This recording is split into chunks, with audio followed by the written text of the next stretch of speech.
Bari Jazz is a music festival that takes place in Puglia region for 2 months. There are more than 10 cities, around 20 music groups, films, 1 or 2 buses, a handful of sponsors, at least 1 big truck, and 2 random Spanish speakers playing with cameras. My name is Tomas from Argentina, along with Chloe from Spain. I'm one of the photographers and video makers at the festival. And this is one day in Bari Jazz, or 20 steps to rush into festival photography.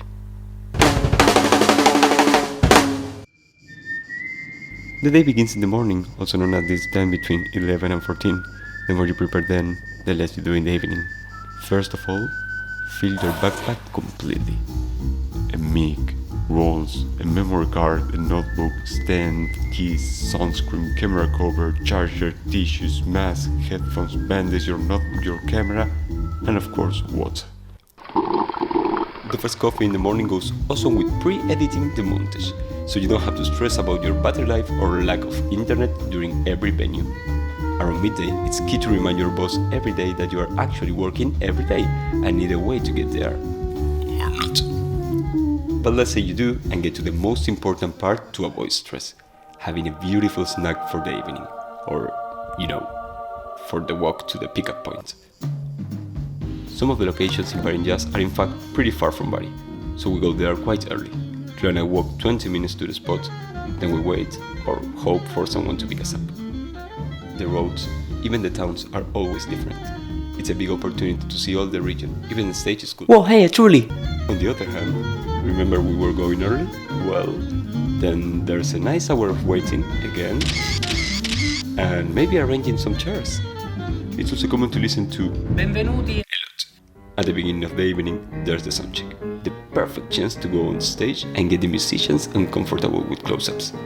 And after a few unshowable videos, we learned that it was better to just leave a cell phone recording the sound on stage. Between the rehearsing and the opening, it's editing time. The moment to shout or cry at your computer while waiting for the limited battery to hold on.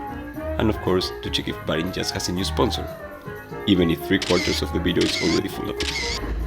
But the work is far from over.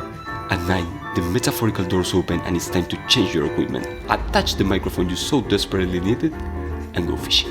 Luckily, getting attendants to tell you where they are coming from and what they are digging from Bari Jazz only requires a smile, around 10 grammatically wrong words of Italian, and of course, dragging them to the sponsor poster. So the main video is done, and now it's only a matter of waiting for the community manager to publish it. Full of Panzerotto and beer, now Bari Jazz needs some photos, stories, additional videos and interviews. This time the shots have to be down the stage, but going around is kind of useful. As long as you don't reveal the unexpected non-attendance.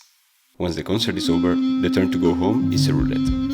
So while staring at every car owner in the crew, it's interesting to actually introduce yourself to the people you harass the most, the musicians, and even taking a number to send the pictures. And finally, the day is over. Social media might be dead, Panzerotti may not be the most nutritious dinner, and 99% of the material is going to remain unseen. But if you're like me, learning is enough to be grateful for this experience. And also I fell asleep as fast as I get in the car. And that, it's a day in Bari Jazz.